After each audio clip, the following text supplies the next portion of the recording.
Happy Saturday, Dbacks fans. Welcome into another episode of Dbacks Dispatch. Once again, with just two of the three hosts today. We got a special guest joining us today. We'll get to that in a minute, but two of the three hosts today. Gabe is busy. He's got some plans. So, Gabe, enjoy your Saturday. If this is your guys' first time here joining us at Dbacks Dispatch, one, we appreciate you guys joining in. Welcome in. Make sure you guys like, comment, subscribe on the video. It really does help push us into a lot of other people's algorithms and all that. So, we would appreciate it. Follow us on Twitter and Blue Sky. Got a bunch of banger memes over there. Gabe and Josh are always cooking up good ones, so you never want to miss one over there. Join the Discord as well. It's free.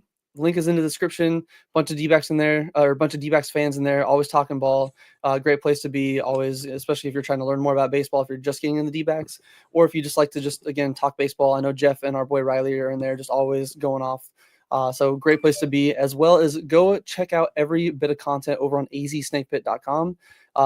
There's multiple articles every day, a lot of great stuff over there for every D-backs fan, whether it's game recaps or just kind of some more in-depth analysis and deep dives. There's going to be something for every single person. But the main part of today's show is we are having a legend, a very famous D-backs fan and Warehouse Games MVP, as Dalton Feely of Jomboy Media is going to be joining us for today's show. So we'll bring him in here. Dalton, welcome on in. Appreciate you joining us. Warehouse MVP. Now that's an introduction. I love it. Let's go.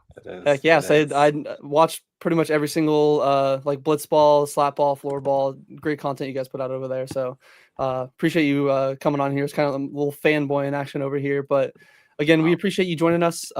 We know you're a very busy person, so thank you for carving some time out on this Saturday, I guess afternoon for you guys over there. Yeah, of course, no worries.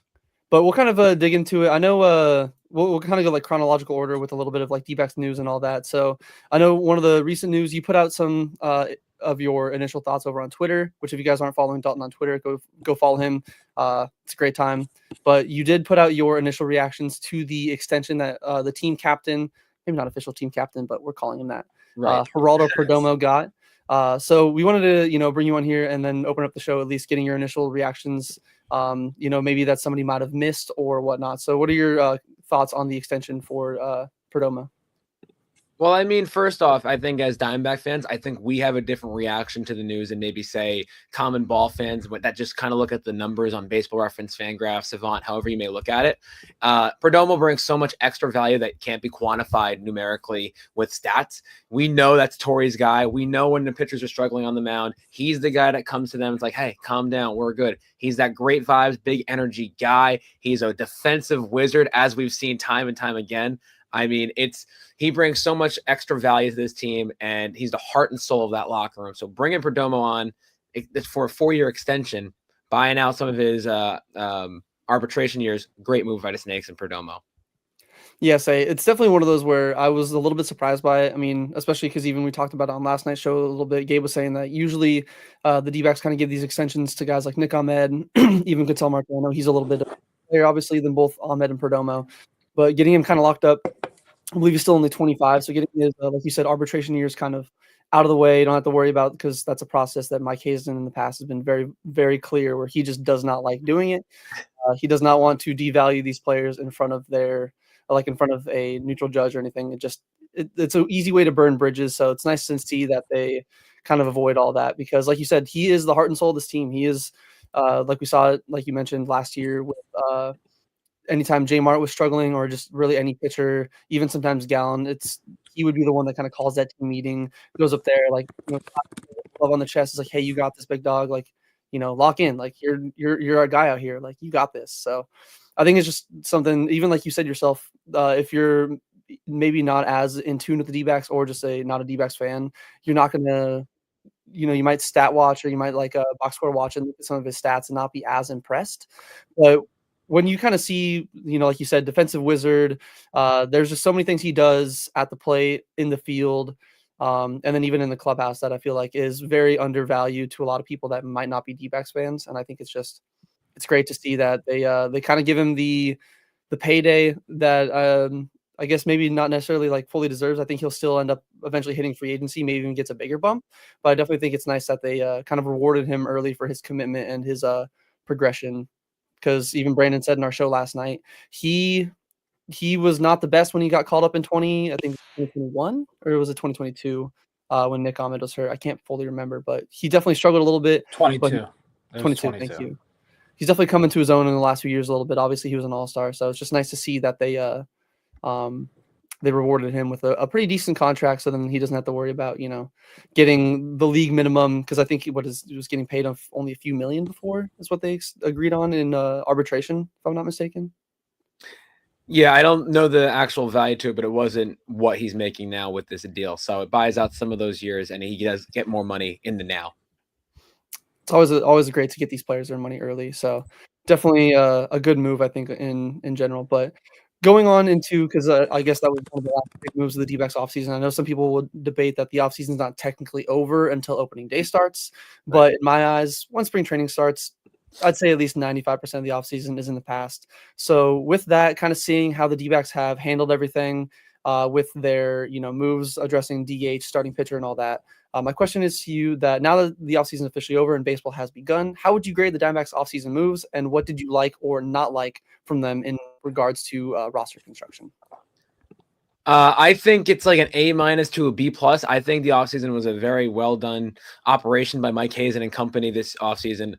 Starting with Corbin Burnes, obviously the big ticket free agent, gets a 6-year deal, massive, over $200 million, a la Zach Greinke, becoming the new ace in a rotation that had its struggles and injuries last year. So Corbin Burnes, who has been kind of a consistent aspect in any rotation he's been in, whether it's been Milwaukee or Baltimore, he's been kind of a dominant guy, a 1A, if you will. So I'm very excited to see Burnes in the desert. I'm curious to see if he's the opening day starter. I think he will be over Gallen, but that's for future conversation. But then trading for Josh Naylor. Look, Christian Walker, you cannot replace his defense. I don't think any first baseman you got was not going to be the caliber defender that Christian Walker is at first base. 3-time Gold Glover for a reason. That said, Josh Naylor, we talk about energy and vibes. He's a guy, in my opinion, if he's on your team, you love him. He's going to give you 110%, and he's going to be a fun time to watch. If you're playing against him, you probably freaking hate watching him play.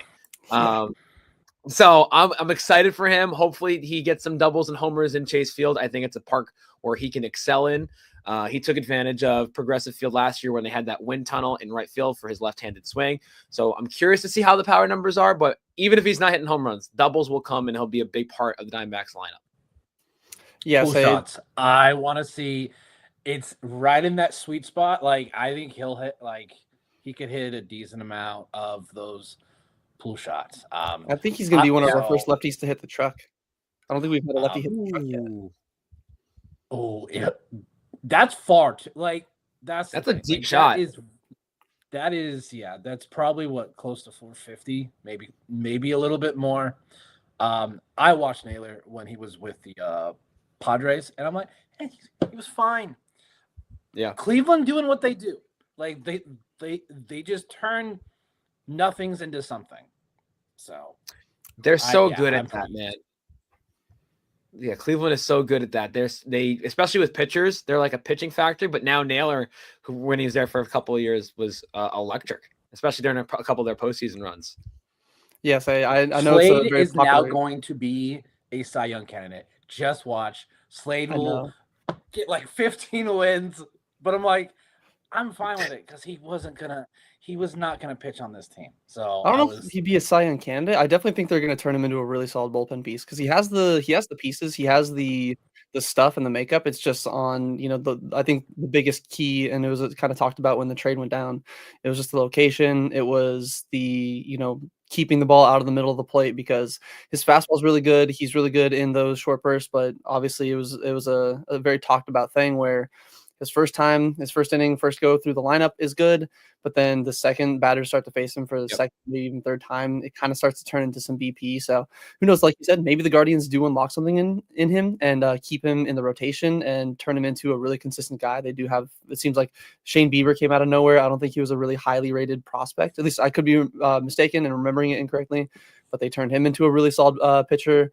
They've done that with Savale. So I would not be surprised at all if they do that with Ciccone, but I am glad to bring in Naylor. Obviously, like you said, you're not going to be able to replace Christian Walker. Like no first baseman is even close to being what he is defensively at first base. Like no matter what you do, no matter on the trade market or in the free agent market, you weren't going to get that same production in the field. Yeah. But it is nice to know that, at least they do kind of bring back some of the power that they would have definitely been missing. And like I said before, I don't think there's been a D-back that's hit the truck. The only person in my recent memory in the last 5-6 years that's even come close was O'Neal Cruz off of Brandon Pfaadt last year. Dude, that was a moonshot. I thought it was gonna break the freaking windshield.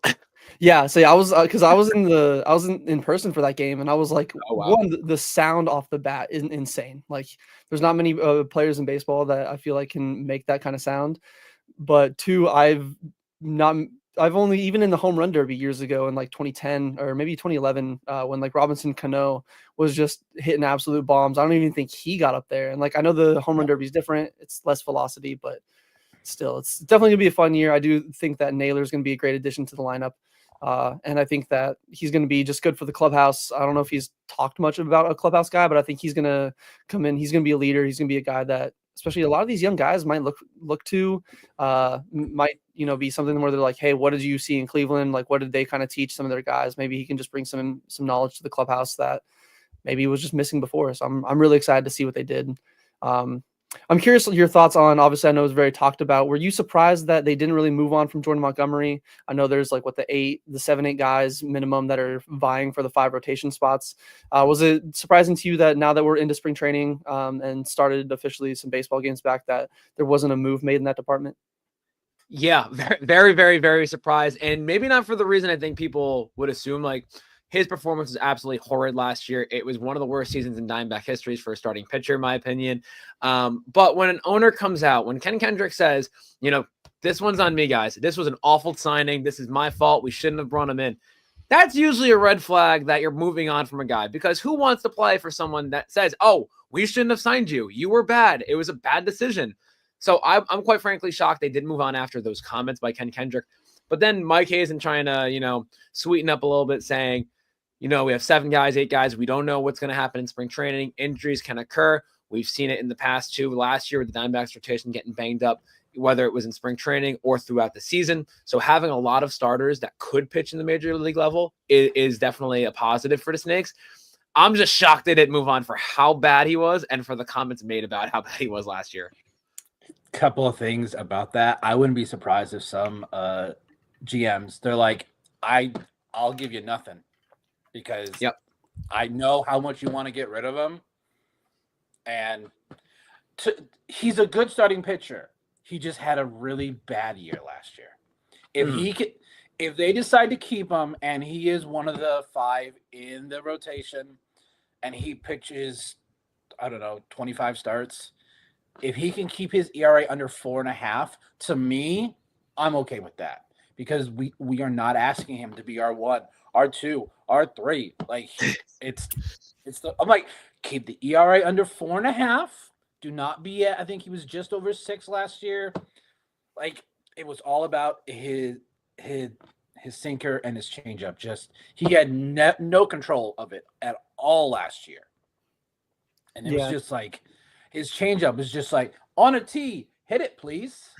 I think a big key, even Jeff's bringing it up in here, saying Kendrick playing chess. Those comments lit a fire under Monty, and he went and lost 25 pounds and is in the best shape of his life. Oh gosh, the best shape of his life quote. I hate that. Oh. It's spring training, so you're gonna get the best shape of their life quotes, because it's there's at least 20, 25 players that always oh yeah, great offseason. I'm feeling which it just looking off of pictures, Monty does look a lot more slimmed down, even when he was Ranger, even as a Cardinal. He does look I know don't think they have the actual information on like players' weight, like public and all that right now.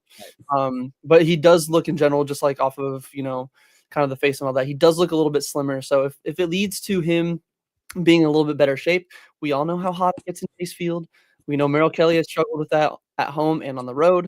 His issues are a little bit different, but if he can maybe just have a little bit better conditioning, and then if that does maybe help him get back up, because I think his sinker being at like 92, 93, like it was with the Rangers, is a big key. Like Brandon said, his changeup, it was on a tee, but when his sinker and his curveball just aren't working as well as they were in previous years, it really doesn't leave you with much. It just seemed like he went out there, whether it was a confidence thing or just genuine conditioning or whatnot, he just like you said, one of the worst seasons, if not the worst season for a Diamondback starting pitcher in history, because we all saw Mad Bum, but I think the difference is like we knew we were getting past his prime Mad Bum. We just wanted like a nice veteran. Hopefully we can get like something good out of him. Or Jordan Montgomery, coming off of beating us in the World Series, seeing what he did, we were I think expecting a lot more out of him. So I'm hoping, like you even said, there are injuries and stuff that happens. I was definitely surprised. We talked about it a lot on our show throughout the offseason about him. They're going to make a trade at some point.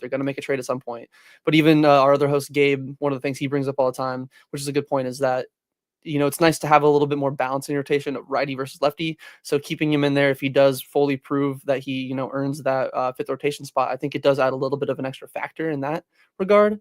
But again, we got another 2.5 weeks, 3 weeks of spring games to go through. So plenty of opportunity for him and other guys to win spots and lose spots. Let me ask you this, because it's now a domino effect. Now having Monty stay in be a part of the Diamondbacks roster, staying here, what would the rotation? What's your ideal rotation for 2025 to begin the year if everyone stays healthy? Because like you said, there's 7 guys, there's 5 spots, and they're probably not going to do a 6-man rotation. Though I wouldn't hate that.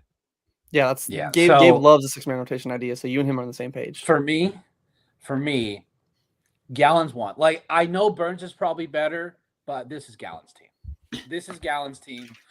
So I think it's Gallen, Burns, Kelly, Erod. It's that final spot that I keep going back and forth. Mm-hmm. Like if they decide to go with Monty, Fott is going down to Reno. There is no doubt about that in my mind. I go back and I'm like, he's a veteran. Monty had a full off season. Like he knows where he's pitching. He knows where he's playing. So, but I love Brandon Fott, man. Like the amount of progression that he made, like when he first came up, like I was like, he's a number 5 starter at best. And then we saw postseason Fott, and I'm like, oh, okay. He's our only good pitcher we had in that postseason. Like in that postseason, Gallen wasn't helping us. Kelly wasn't. Like Fott was our freaking like savior in that postseason. So many big wins. So I would personally say Fott and then trade Monty. But if you can't, Monty in the pen or Ryan in the pen because he does have that experience. But personally, Fott is my 5. He earned it last. He was the only guy that pitched most of the season. As a true day one Brandon Fott believer, I know there was deniers. There was people that were naysayers. I was up here. I'm like, hey, you know what? I was one of them. I know. I just like to give you shit for it.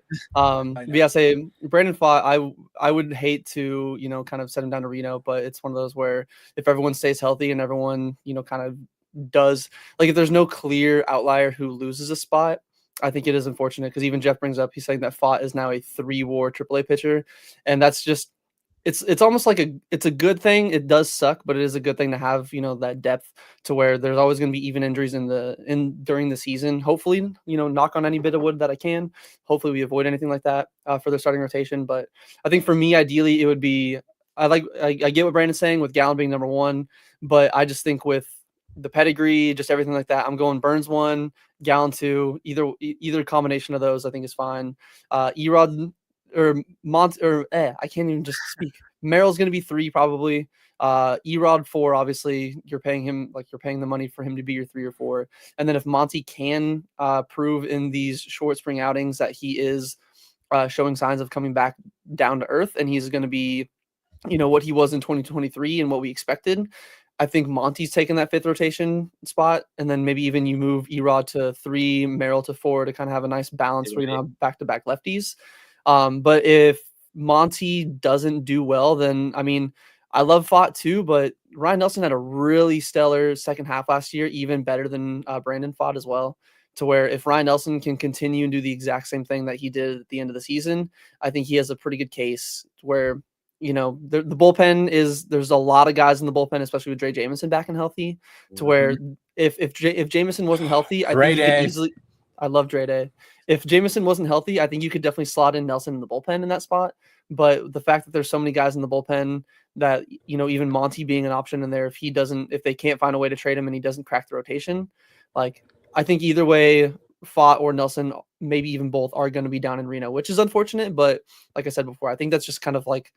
Just it's a good unfortunate thing to happen. I completely agree, and so this is my fear that's going to happen. Let's take away spring training and how they do, because we don't know what's going to happen in the future in terms of performance. But let's say based on paper, everything, right? I think it's going to be what you guys have said: Burns, Gallen 1-2, Kelly, Erod 3-4, and then at 5th spot becomes the question spot. Monty doesn't have any options. Fott's got 2. Ryan Nelson's got 3. Yeah. I'm really worried it becomes an option game where we're sending Fott and Ryan down because you have the option flexibility, and Monty takes the 5th spot. Now, the only thing I'll say is I understand the argument of Monty being in the bullpen. Heck, I think that's not even the worst case idea if there's fatigue issues or any other conditioning issues still from last year. But we know from last year, too, that Monty did not want to pitch in the bullpen. He had made it perfectly clear, I'm not a reliever. I am a starting pitcher. So then pitch better. I'm like, pitch better. And I completely agree, right? Pitch better. But at the same time, you're paying him $22-ish million for this year. So my guess is it's going to start, again, pending injury, pending like crazy good or bad performances in spring training. It's Burns, Gallen, Kelly, Erod, then Monty at 5. And I don't think Fott or Ryan make the roster. Because like previously mentioned, the bullpen's now getting in a better spot where there are a number of arms that can pitch in the big leagues. And I truly think if Fott and Ryan aren't going to make the rotation, keep them as rotation guys in AAA. Let them get those reps there, because looking forward to 2026 already, there's a world where Zach Gallen doesn't resign and Monty's off the books. That's 2 spots that open up. And, oh, look, those 2 guys ready to go back into that rotation. So I think that's the perfect match currently. Merrill Kelly could also be gone after this year too, so it could be even like 3 spots open. So it's one of those where, like you said, keep them stretched out, because bouncing back and forth because I think that could partially be why Dre Jamison had the injury that he had a few years ago, where they couldn't fully decide if they want to keep him as a starter, move him to the bullpen, because they'd have him in the bullpen up here, drop him down to Reno, he'd go back to being a starter. Just you kind of, with some of these guys, just like pitchers, especially pitchers in general, they're very routine-oriented people, to where you gotta give them a designation off the bat and make that decision. Make that decision. They did it with Archie too. They did it with Archie. Like, they couldn't decide, and then basically, like, he was hurt. They're like, yeah, we're just going to keep you in the pen. So, like, make the decision with. And I think the only person that I question that right now is Ryan, only because of the bullpen experience he had in college. Yeah. Fott has always been a starter. And I really hope it does not become a option thing. Like, they have options, Monty doesn't. But again, if Monty pitches well, like if Monty has a sub-4 ERA, I'm completely okay with him in the starting rotation. Or they end up trading him, or maybe they trade Ryan and some other pieces to get a closer like Johan Duran. Bring him back in the Diamondbacks farm system. Yes. I remember when we traded for Eduardo Rodriguez. I'm like, I don't know who this guy is. I'll take or not Rodriguez, Eduardo Escobar. Yeah. So I remember when, and I was like, I don't know, no idea who Duran is. And then like 2 years later seeing, oh yeah, he's got one of the nastiest splitters in baseball. And that was at the same time where we were just seeing, because it is nice to see the D-backs in the last 3 years go from having like 0 guys in their bullpen that were flamethrowers. We were relying on the Ziegler and the Chafins and guys like that, where I was like, just get one guy that throws hard, like, please. And now they have Jameson, Martinez. Puck throws pretty hard too. He gets up there. Ginkle, yeah, like what a nice change from the past of being like, contact guys that are throwing in the low 90s, because it was heart attacks that I just did not enjoy every single day. It was the humidifier. I think part of it was a humidifier, and I don't want to go down this rabbit hole too much, but like it was so many fly balls in Chase Field prior to having, fixing the park and the humidifier. I believe the term's humidifier, where the ball doesn't fly as much. They use it in Colorado too. And so they had these ground ball pitchers like Brad Ziegler, if you will, because they wanted to minimize the contact. But a good way to minimize contact is getting guys who strike people out. Flamethrowers can do that. We've seen it with J-Mart. We've seen it with Puck now. Ginkle in big moments. Like, it's a thing. Yeah, it really is. Yeah. So that's definitely going to be not even just the rotation, but I think there's so many positional battles, which is kind of nice to know that obviously it's not like it was last year when Torrey came out and it was like, Perdomo's our starter, our starting shortstop. Like, don't even question it. He is going to win that position. There are a lot of positions, a lot of areas that are up for grabs, that the backup infielder, rotation, bullpen. So there's going to have to be some moves made, whether it's guys being cut or maybe some other teams are seeing, like, if Monty does perform well and a team calls him up and they're like, hey, he looks like he might be back. Can we reopen those trade negotiations for somebody that you were asking us about earlier? Obviously, you don't see that too often in spring training, as teams seem to kind of want to stick with what they already have and, go into the season and just hope that what they're putting together works. But crazier things have happened, and I wouldn't be opposed if we get a little bit of a spring training transactions like that.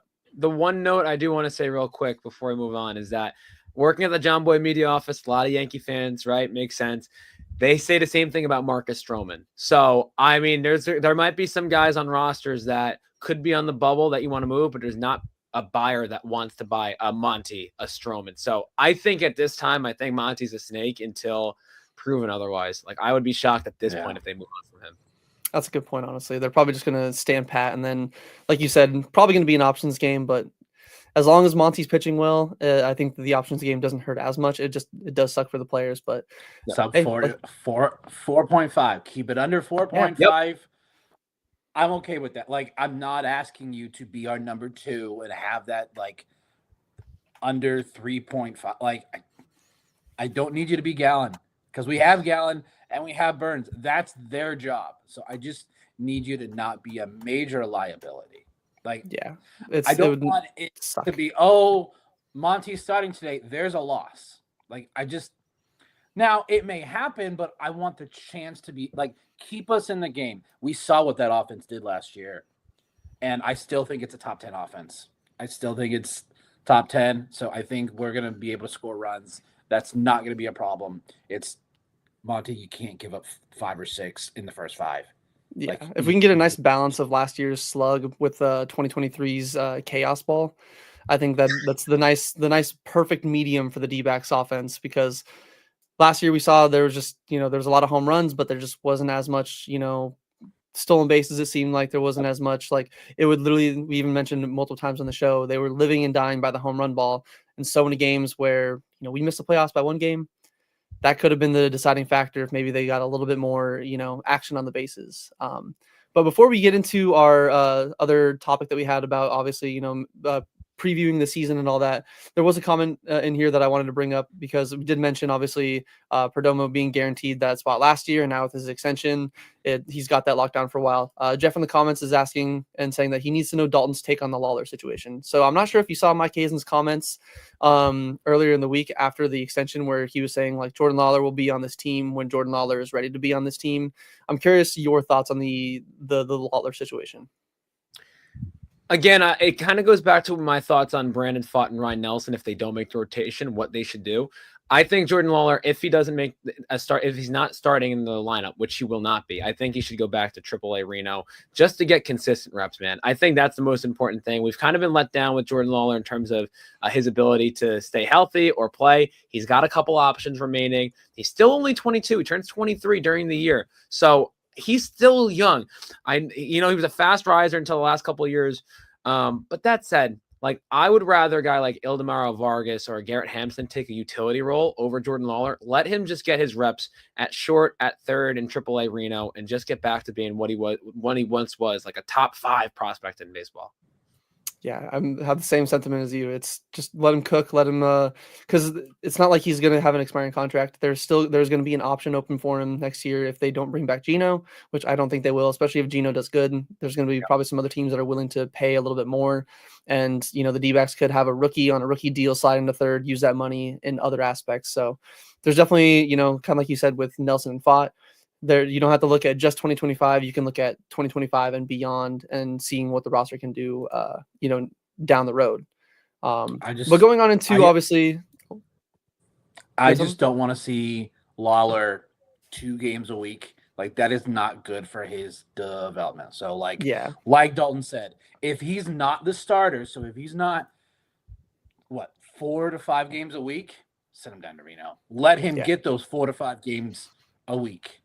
Yeah, like Dalton said, he's still super young. He could use the reps still. Like even like you said, throw him at third. Let him get some more time at third base if that's the position you want to slide him over to, or because I don't think you're going to move Perdomo off of shortstop anytime soon. I do think Lawler has a better arm, but it doesn't mean that Perdomo's not a great shortstop in general. So we saw it with Blaze Alexander too last year. Like when he got called up and he wasn't playing, we were saying let Blaze cook. Like he started the season off relatively hot for him playing like 2 times a week, and then he was kind of forced into play, and then he got cold very fast. So I would prefer if you don't think he's ready and you want him to get reps, don't have him be a bench piece on a contending team. Let him get reps in AAA. Exactly. Yep. I think we're all on the same page there.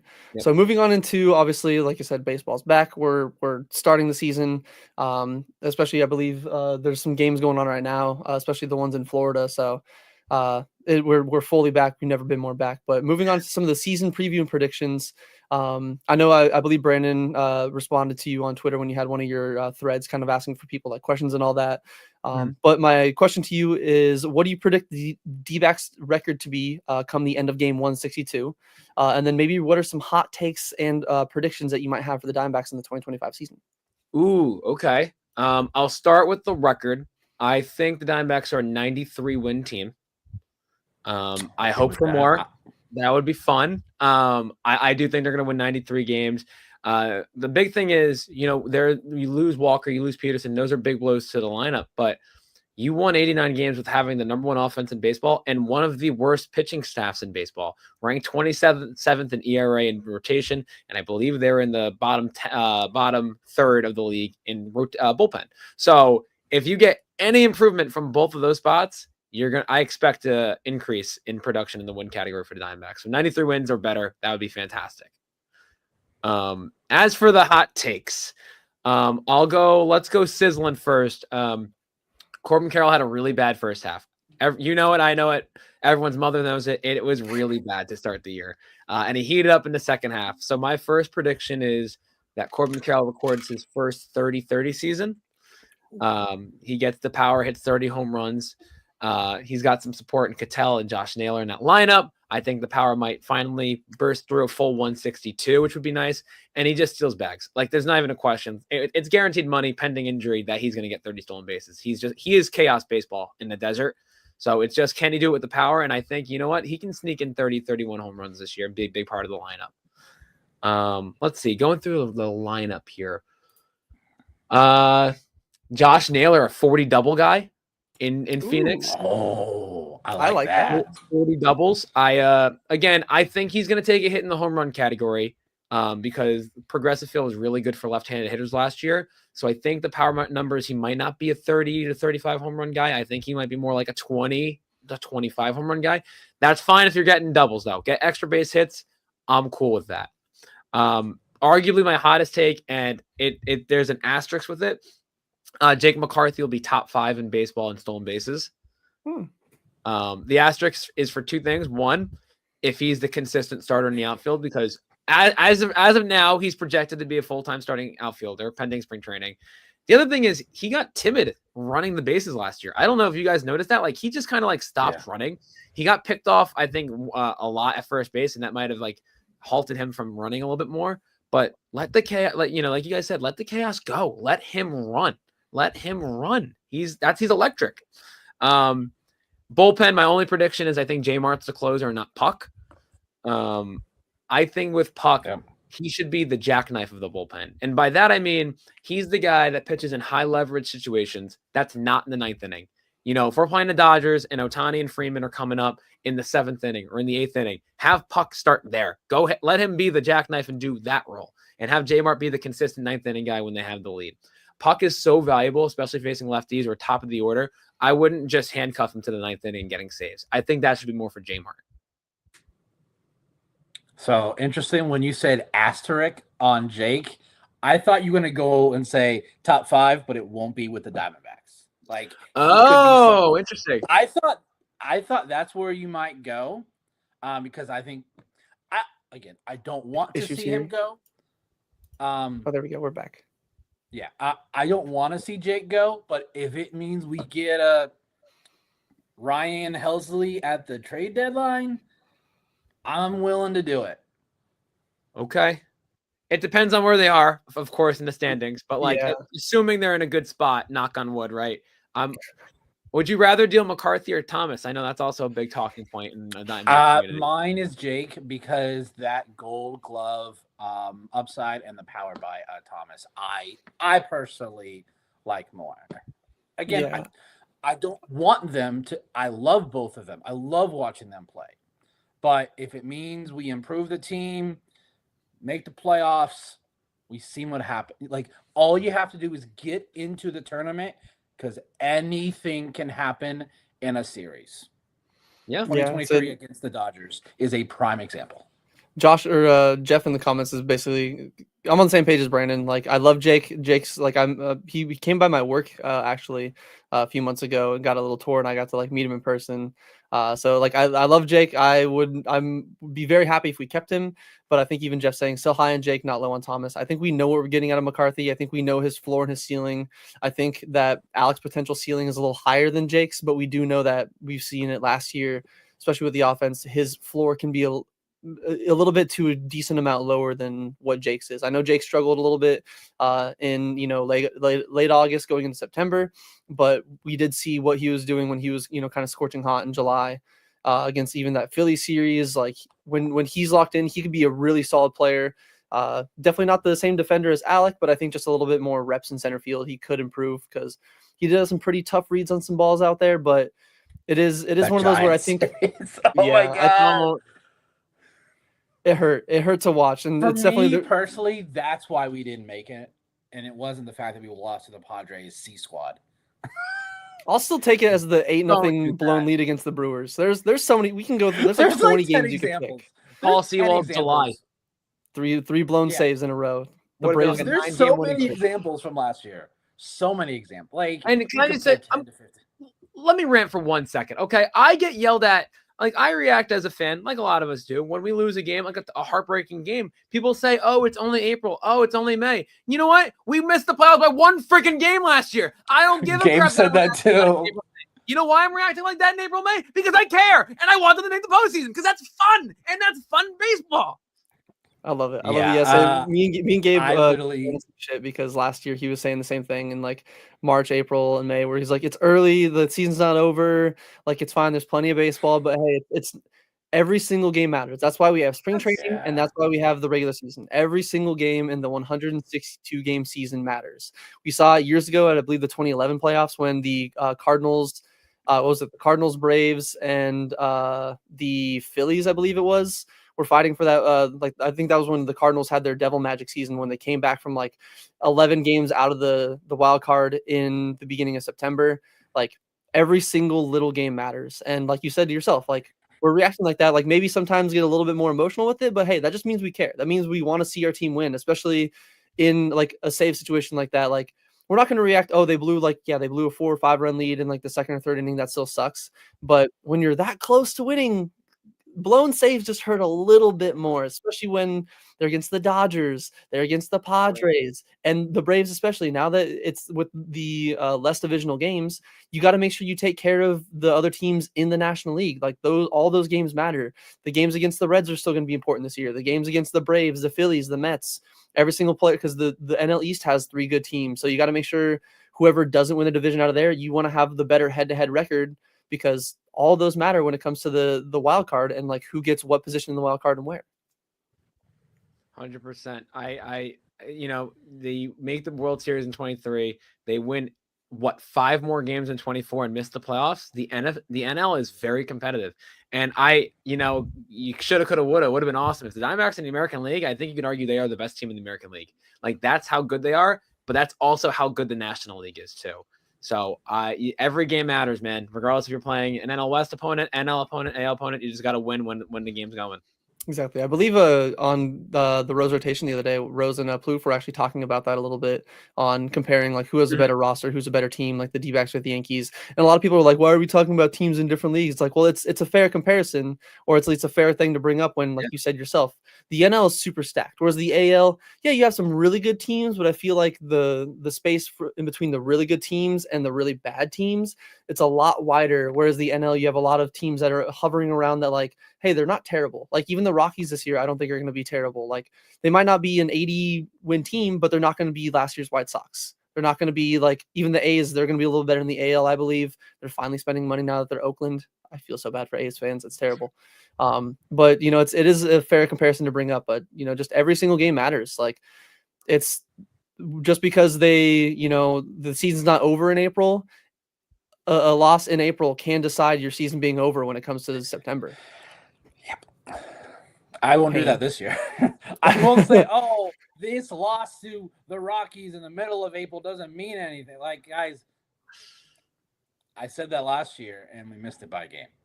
So yeah, we've learned our lesson, and definitely not going to be doing that in 2024. My quick side story on that: I'm in the office that Monday when the Atlanta and Mets series gets rained out, and they have to play that doubleheader.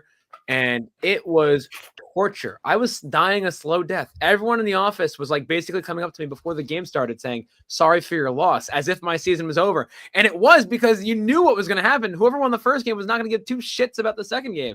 And then we put ourselves in that position. It stunk that we were in that spot because of the weather and the doubleheader, but don't lose games in big moments versus C Squad. Yeah, take advantage of, put your own future and your own destiny in your own hands, and then you don't have to worry about, because again, if the D-backs were in the same position, if the Braves or the Mets were the team that were looking on the outside, and it came down to a doubleheader between the D-backs and one of those teams, we'd be saying the same thing. Just get in. Who cares about the second game? Like, we'd be telling the other fan bases the same. Like, hey, maybe. And even another example, look at some of those losses to the Mets in, I believe it was late August or early September. Like, that series where the Mets came to Chase Field, I believe dropped 2 of the 3. You win one of those, you don't have to worry about it.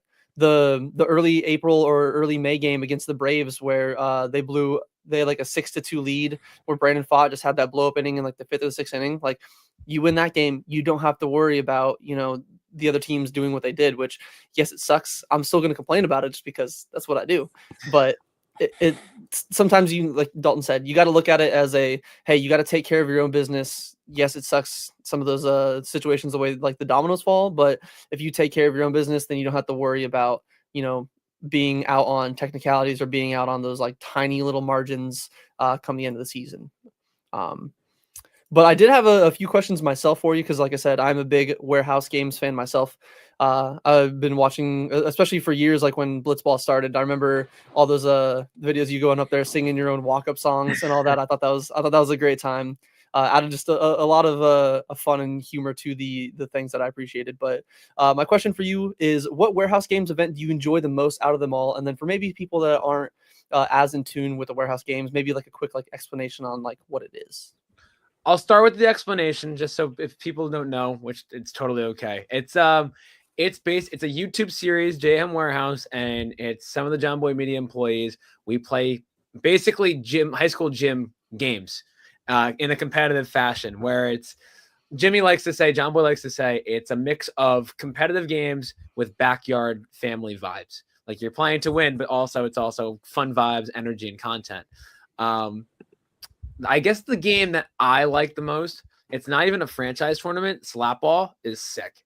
I love slapball. My arm hurts after it most of the time, but that's okay, because it's basically our spin on handball, and that's a really fun game to play. You're moving around, shooting balls on net. It's really fun. It does have a lot, because I was recently watched, because I was watching every episode as it was dropping. Shelfie's team, insane. Like, they went off. Like, that was. Yeah, dude, that was crazy. But it is kind of fun seeing the because you were on Jack's team, right? No, I was on Jake's team. I was on the That's story. right. That's right. You're on the story. It is kind of fun seeing how each team has their own, like plan for defense, offense, like different kind of plays you can run. I do like the rule changes this year compared to the last year. I like the no contact. Like even like Jimmy said, you got to keep everyone. You don't. It's still fun, like you said. It's competitive, but still that backyard thing where you don't want people to get injured. But Right. I like a lot of the rule changes. Slap ball was really fun to watch. I'm still a fan of the blitz ball. That's still my favorite to watch out of there. But Of honestly, course. everything that you guys do in the warehouse, it's always just I don't know, it's great content. Like you guys do a great job over there. And like the ingenuity, the rule changes, like it's stuff that imagine like 5-10 years ago, people would have been like, what, who would want to watch a bunch of like backyard, fun in a warehouse? But you guys make it really fun, especially the setups. Like I'm always blown away with like the setups in there where it looks like this is the same place where you guys play blitzball, but it looks entirely different.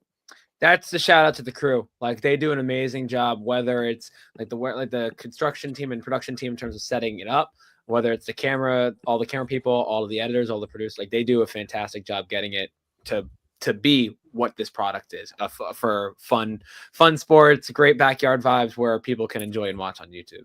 Say, what's the next one on the docket that's scheduled to come out? So we just did slap ball. So I believe Captain's League ball and play is the next thing up. And then ironically, last week we were supposed to film last week, but I was supposed to hop on here last week, but why I couldn't, we were filming Blitzball Battle 6. Nice. So that's done. That's good. Can I maintain my MVP status? I don't know. You're gonna find out, I think, in April, roughly. I say Lovia is gonna come back and make it back-to-back champions. We'll see. Knock on wood, right?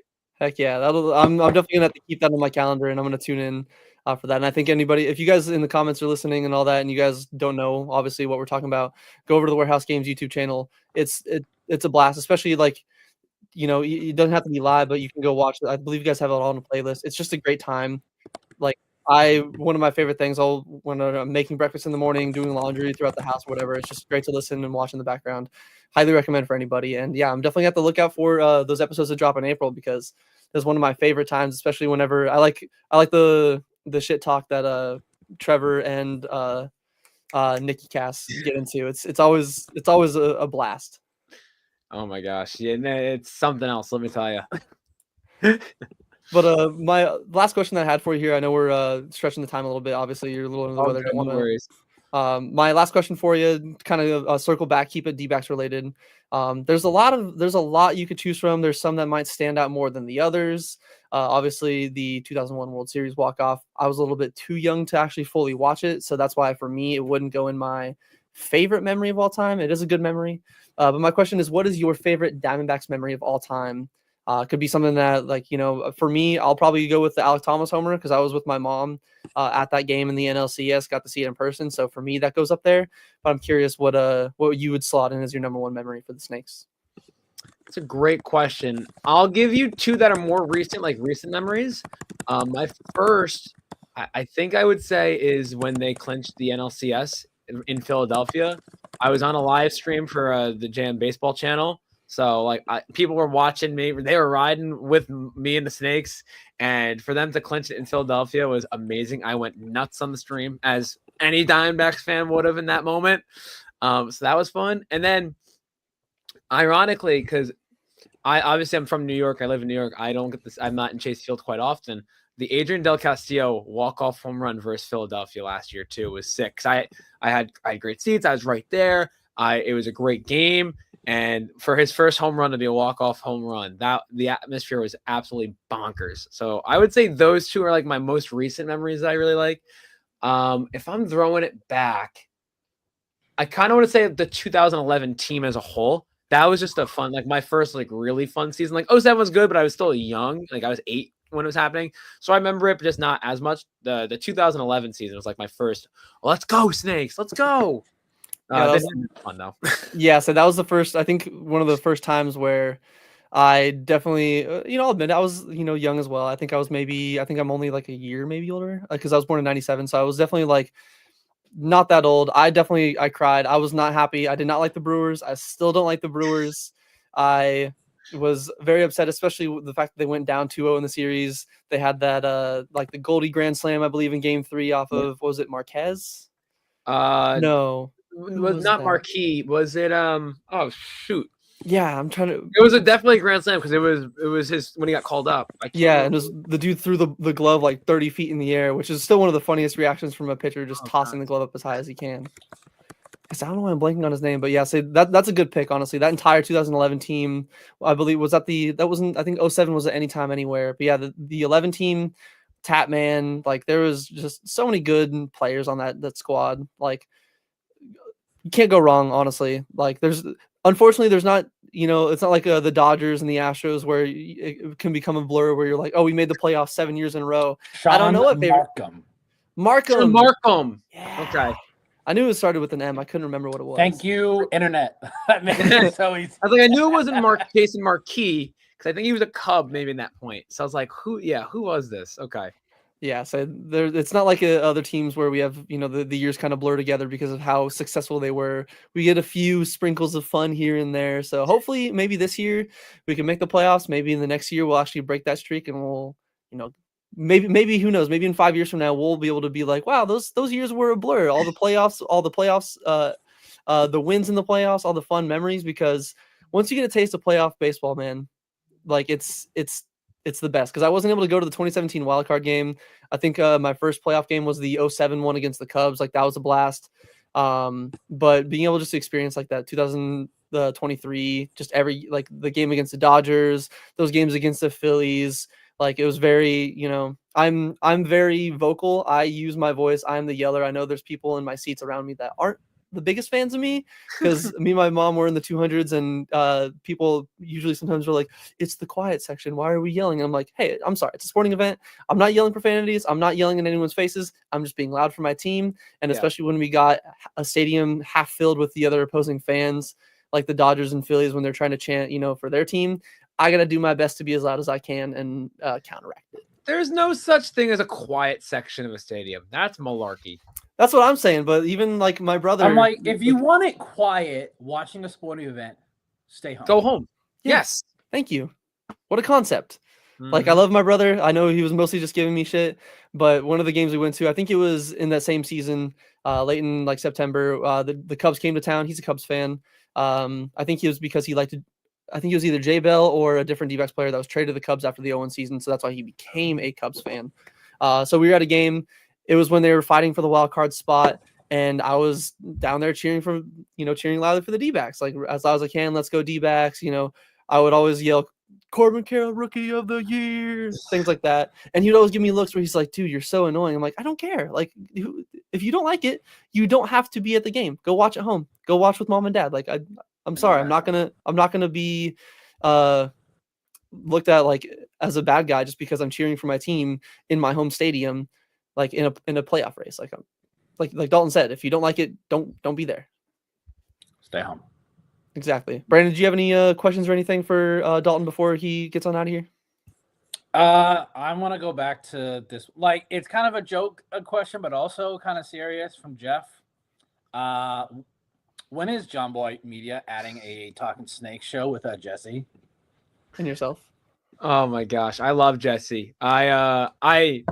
We would be lucky to have Jesse. That's for sure. He's amazing.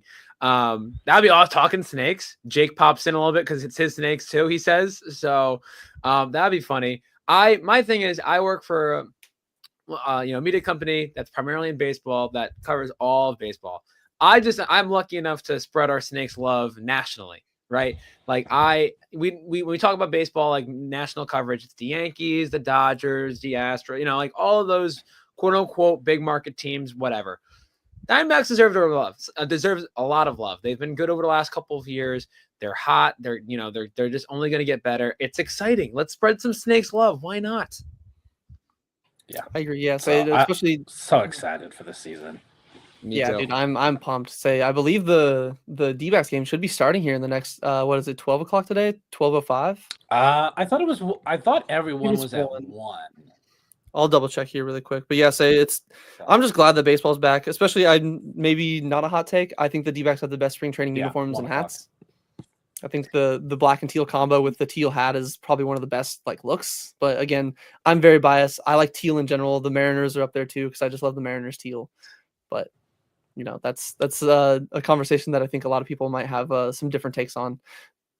But again, appreciate Dalton joining us on the show. It was a blast. Yes. Like I said, I was fanboying a little bit. Glad to get to meet the 2024 Warehouse Games MVP. Maybe 2025. We'll have to Back tune to in. back. Don't call it a comeback. I don't know. Exactly. But we appreciate your time, good sir. Thank you very much for joining us on the show. Hopefully you feel better, and hopefully you enjoy watching some Snakes baseball today. Let's go. Appreciate you guys having me on. Love talking some ball. Heck yeah. Thank you, sir. You have a good one. Dalton. All right. Well, you guys again. Yeah. So that was great. So we're gonna maybe down the road we'll because obviously he's a busy man. We'll have to schedule some more Dalton talking Snakes on here, because I think especially for Gabe probably had or has some questions and would love to talk some ball with Dalton. So maybe, who knows, in the future we'll get maybe like a mid-season update, maybe especially with his hot takes and predictions on Corbin having a 30-30 season and Naylor hitting. It's not a hot take. That is not. Like that was, I guess, more prediction. Yeah, say like, who knows? Maybe like around the All-Star break, we'll try to schedule something out. Yeah, I like the Jake one. That's a hot, like that's a definite hot take. Like, I mean, but he wasn't wrong. Like Jake, he got picked off first a couple of times, and again, I don't know if it was a team decision, a tour decision, or him. Like he just didn't feel comfortable going as much. That's what I was thinking. Like All-Star break is what I was thinking, because we're gonna have a little bit of a lull there. Preview the second half. So I know he, especially Jomboy Media, Jomboy and them usually go to the All-Star game, so we'll have to obviously work around his schedule. Maybe it's a little bit after the All-Star game, maybe it's a little bit before, but we'll definitely have to try to schedule something out to get him on here, just because Dalton's awesome. It's nice to just talk Dbacks baseball, just with especially everybody in chat. We love talking with Snakes ball with you guys as well. Don't get me wrong. It's just nice to it's just like I said, fanboying a little bit. Dalton's like the famous Snakes fan behind probably talking Jake, but that was, I guess, more of a joke because he kind of started calling him my Snakes in 23 when they got hot. Yeah, but it was great having Dalton on. So again, if you guys don't follow him on Twitter, go follow Dalton on Twitter. Go check out the Warehouse Games. Go check out Talking Baseball. Both of them are in the description of the video. I did put it in during the show, so if you're watching, it may not be there now, but if you are watching on the replay, you'll see the link to his Twitter and link to the Warehouse Games YouTube. So go ahead and check it out, guys. Yeah, it is absolute blast. Like I said, it's one of my favorite YouTube things to watch. Each episode is usually like 30 plus minutes long too, so it's not like just a short video. It's a lot of great content, and their production, like if you guys haven't seen it, I'm not even kidding. Their production is borderline like actual MLB level. The replays, sound quality, mic, all the camera angles they get. It is amazing job what they do over there for Warehouse Games. So make sure you guys go show them some love. Go drop them a follow, go watch all their content, because it's some great stuff in here. But we got a little bit of time left. Like I said, I was actually mistaken. Brandon was correct. The game does start at 1:10, so we do have just over an hour until first pitch today, where the D-backs take on the Rockies again. This time the D-backs are the away team, I believe, and the Rockies are the home team. So it is going to be. I don't know what you're talking about, sir. I didn't watch a highlight. I just posted it in our Discord. It doesn't mean I watched it. How dare you? How dare you? I'm just giving you shit. But so I believe we have the the lineup. We do. I believe we have the lineup for today's. If you wanted to go over it, Brandon, and kind of read off who we got in what order for the people.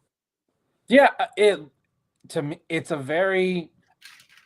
I wouldn't say it's a B lineup because you got a lot of our top guys in there, but it's definitely like a off day lineup there with Herrera. But we got the man that we love, Marte, DHing today, leading off.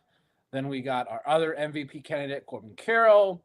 We got Pena Power in the 3. We got Suarez. We got my most hated person, even though I don't actually hate him, Pavin Smith. Then we got our number 1 prospect, Jordan Lawler, Blaze at second, Herrera, and then Jorge Barroza is playing center. And we got one of our non-roster invitees, John Curtis, starting. Definitely going to be a bullpen day. I think we're going to see a lot of Shelby Miller, Dre Jameson, a lot of guys like that. So, but again, everyone. The score in these games do not matter whatsoever. Just have fun. Just watch these guys. I'm very curious to see how Lawler plays because, as we discussed on our last episode, if he wants to make the major league roster, he's got to have a very good spring. Yeah. So, and I personally said over 400. I just don't know what the team's expectations for him in spring are. Who I'd like to see play today. I want to see Shelby Miller pitch today, if we can. As Jeff puts in, Jose Castillo is also pitching today. I'm kind of cutting him out a little bit, I think. So it might just be for you because we lost you for a bit earlier. Yeah, I don't know why my thing is. I've been having some issues like that on my thing, so maybe I got to get my computer internet checked. But yeah, like Charles said here, like he needs to force them to make this decision. Like he needs to have a spectacular, literally like Blaze had last spring. Blaze had a fantastic spring, and they had to put him on the opening day roster. Like Lawler's gotta like hit 400, be seamless in the field. He's gonna because if they don't, then it's gonna be a major star. Like, why didn't Jordan Lawler make the opening day route? Like, that's what he needs to do. If he hits 250, has a couple of errors, and looks okay, he's going to Reno, which is not a bad thing. It's not a bad thing because then that means he gets consistent playing time. Because as we discussed, like he cannot do the 2 to 3 games a week here at the major league level. As a role player, he needs to be that every day, be in that lineup. Yeah, so I think even like, Dalton, we talked about when he was on the show, I think it just at least keep him stretched out. Like it would suck for the confidence. I know like even at the MVP party, he was saying he's going to do everything in his power to stay on the MLB roster. I just think it's just unfortunate timing with the positions that are open. It's not like it was even in 2023 where, our third baseman was, again, love the guy. He was great for what he was as a veteran with Evan Longoria, but when you have a third base platoon of Evan Longoria and Emmanuel Rivera, it's not as easy for Jordan Lawler to, make a splash in spring and steal a spot because like you could easily cut bait in a guy like Rivera. You could easily Longo was basically already a platoon guy and would start, every few days throughout the week and would basically be our right-handed DH at the time. But there's not a clear spot for him. Obviously, which again, not a bad thing. It's nice to know that there aren't necessarily like holes on the team to where we're sitting here like, wow, like our top prospect could really fill in there and be very useful. I'd rather just have him get those ABs down in Reno, stay, kind of like we talked about with the Nelson and Fott, stay stretched out, stay getting those consistent opportunities. Because just like in any aspect of life, we all have things that we can continually improve on. Baseball players are no different. So at least, he could even get some more reps at third base down in Reno. Maybe they try to move him to second base. Like if they're fully convinced that Geraldo Perdomo is going to be their shortstop, at least for, until 2030. Like for the next 5 years, and they want to move Cattell off of second base into the DH role, there's a spot that opens up for him at second. I still think that Tommy Troy is better suited at second base. Keep Lawler at short or third, whichever one you put him at. Domo gets the other one, but it's. I'm just excited to see Lawler, especially on TV, because I still like in my case up here of my personal collection. I would say most of my top row is just all Jordan Lawler. I'm very heavily invested in financially, but it's the same thing with J Mart with you too. Like, oh yeah, J Mart and Lawler. Like, it's not that he's not deserving. Like we all love watching J Mart pitch, but you've been on. I'm gonna show it off a little bit too because I any chance I get to show off some of my cool cards, I'm doing it. Yeah, for me with J Mart when he first came up, I'm like he's got great stuff, but he's spraying it all over the place. And then he made a big improvement. And then I'm like, okay. And then, but Brett has been on that train the entire time. He might be a little biased. Maybe a little bit biased, a nice little number to 75 here. This card, my father-in-law did card breaking and he pulled this and I had the D-backs in that one, so that was actually really cool. Never thought I would get that. This one, the iconic Bowman first auto right there, and nice little tag 8.5. This one's cool. And then this one I saw on eBay a little while ago, and I had to get it when I saw it. This is the Bowman Sterling Jordan Lawler auto. This is the rose gold. This is just a 15. So these are just some of the few ones I have. You could definitely say that I'm a little bit biased in my hope for Jordan Lawler as a future Diamondback. So maybe you got to take a little bit of the grain of salt when I'm saying that I really want him to obviously be on this team. But like I said, anytime I get a chance to show off some of my collection, I'm going to do it. Charles, this was my exact thoughts. And initially, like, I was like, he's just another Luis Frias, but he had a really good, I think it was from, was it 23 to 24 or was it 22 to 23? Like 22, that, 23. he made a massive change where he was he was controlling a lot more of his stuff. I'm like, oh, and then we saw how nasty that splitter is. That splitter is disgusting, you guys. That's why, and like a lot of people on D-backs Twitter are like, he has the stuff to be our closer. It's just with him, it's mental. Exactly. If he can just control his emotions, he can be a dominant closer. And I love what Dalton said, like, because I'm the same. Like, AJ Puck is too valuable as a lefty to just keep him in the ninth. But say, for example, like you said, what if you're facing a team with two lefties coming up in the ninth? I'm okay using Puck in that situation and not J Martin. So it's just going to depend on who we're facing that day. Like if we face the Phillies and it comes to that was on our street, a motorcycle drove by, I believe. A lot of people like to treat our street as a racetrack, if I'm being honest. Damn. So, but Brett, you want to go over what we announced at the end of the show yesterday? Oh, yes, I can do another little teaser and another little show off for you guys that weren't there in last night's show, or maybe that didn't see it on Twitter. We do have the official announcement on Twitter. But for anybody that missed, we're doing another little giveaway. We're announcing it this coming Friday. Got some cool stuff for you. So the first one, obviously, it was one of the hot items last year. We have Corbin Carroll's Rookie of the Year bobblehead. Got it right here in my hands that we're giving away. We're also giving away the Randy Gonzo Hall of Fame shirt. I believe the size in it is an XL for anybody wondering. Then I did get a baseball signed by a bunch of people at the D-backs MV party. And then figured can't really have a D-backs giveaway. Can't be a D-backs thing without one of the most iconic D-backs cards in the Matt Hilton B-Guy card. So these 4 items will be given away to one lucky winner. If you guys are listening to the show, whether live or not, if you obviously go on Twitter. If you don't have a Twitter, subscribe to our YouTube channel. Just leave a comment. We'll even post it in the Discord. Like obviously the live show comments and actual YouTube comments are different. So if you don't have Twitter and you want to be entered into there, you got to make sure you put an actual comment in the YouTube video. But like I said, either this one or yesterday's show, either one will give you an entry into the giveaway. And like I said, all 4 of these are going to one lucky winner. And for you guys that might not have seen on Twitter, I didn't get to get every single person. I wanted to get guys like Gino. I wanted to get J-Mart. I wanted to get every single person I possibly could that was like a well-known name to sign the ball. But I did get a few, obviously. I got like on here the key names: Brandon Pfaadt, Dre Jameson, Jake McCarthy, Alec Thomas, Randall Grichuk. So there's a lot of good guys on here. And I did get it signed in some pretty cool gold paint pen as well. So on this side, you have Kissinger, Thomas in the middle, Grichuk at the bottom. Over here is Renee Pinto and then Brandon Pfaadt. On this side, the ball's flipped. Jake McCarthy, Seth Martinez, Dre Day down there at the bottom.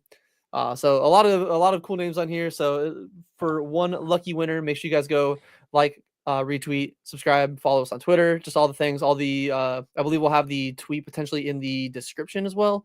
Or again, if you don't follow us on Twitter, then as long as you comment on here in the actual YouTube video, not the live chat, comment in the actual YouTube video, that will enter you into the giveaway, and we'll announce the giveaway winner the following Friday, I believe the 28th of February. Yeah, it will be very fun as we get here kind of into the season. We'll most likely go back to our twice a week show structure. So get ready for lots of content coming your way. I know we all are very excited for the season. I know for me, my expectation, yes, I know the Dodgers did a lot, and everyone's like, "Oh, World Series is the Dodgers." There's a reason you play the games. Anything can happen in a series. D-backs fans, your expectation should still be a World Series. Exactly. We're just I a know good Dodger season. fans are like anytime that any other fan base posts that they're going to win the World Series, Dodger fans are like, "No, you're not. Like, it's not even a competition." There is a video on TikTok that we posted about Corbin Carroll's comments from the MVP party. There's a lot of comments in there from Dodger fans saying, "No, there's no competition," which is almost idiotic to think that you're not gonna lose, because how many years have the Dodgers like just had an amazing regular season and go one and done in the play? Like, anything can happen in a 5 or a 7 game series. So Exactly. could they You just got to win? get there. Yes. Like, could the Dodgers absolutely? Yes, but also they could, like exactly what happened in 2023 with the Diamondbacks. They could have 3 of their main guys go over in a best of 5, and they're done. Exactly. So, Like Diamond, I like it. Maybe not last year, but hey, you know what?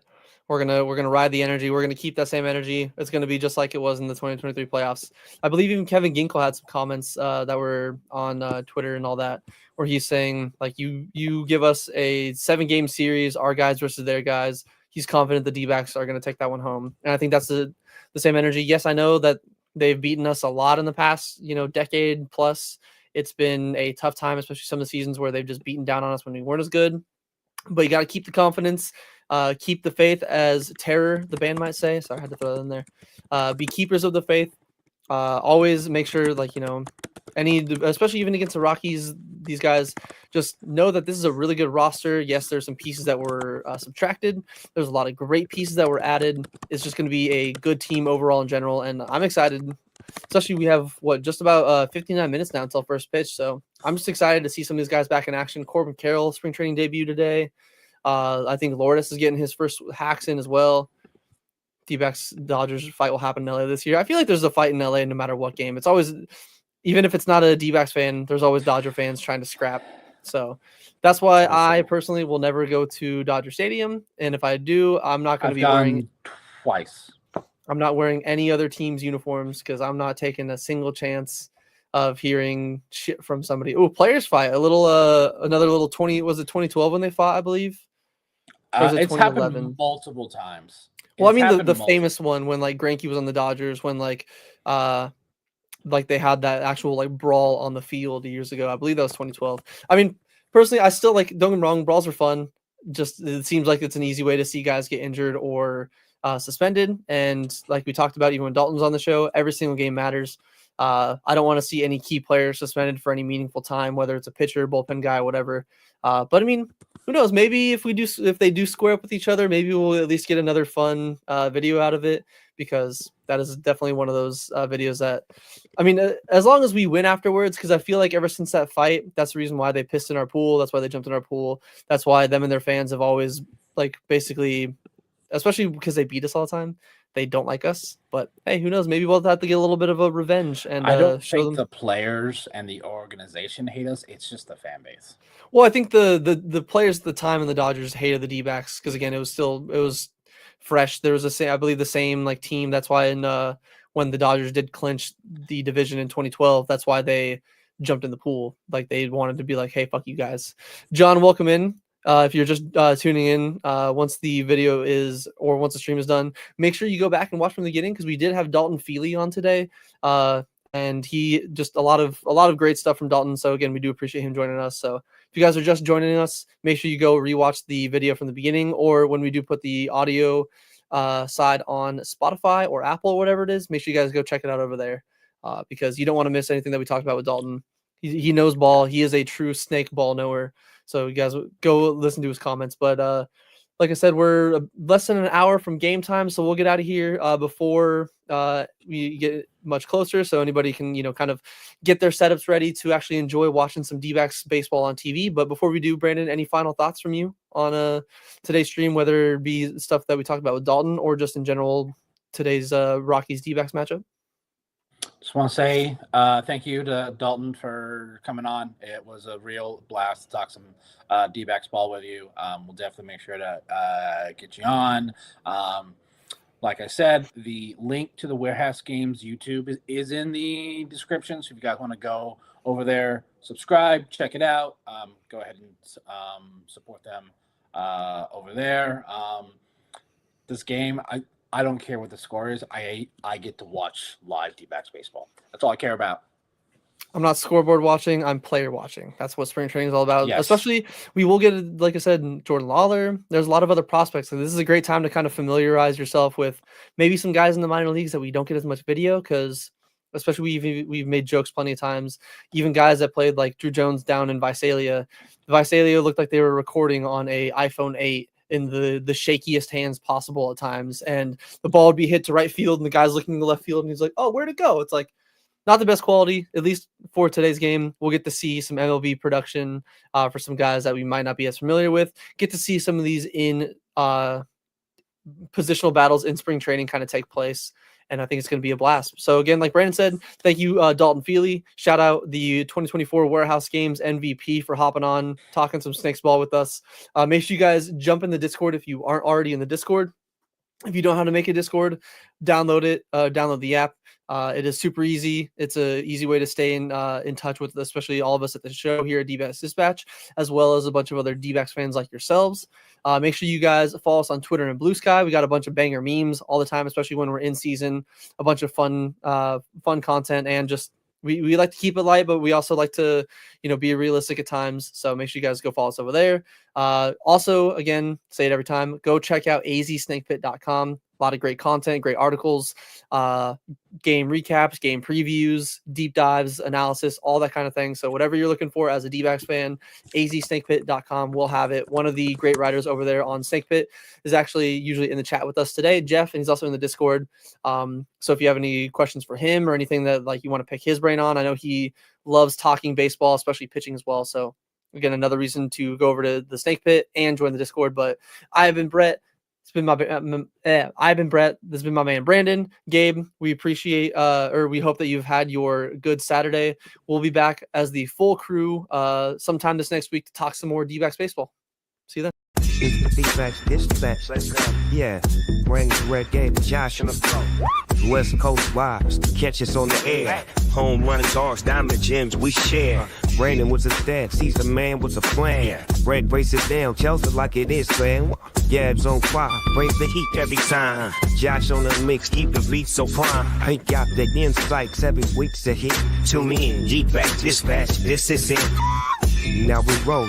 Dbacks Dispatch, yeah. Talk to Brandon Gabe, this is Big Catch. Josh on the mix, he makes the beats.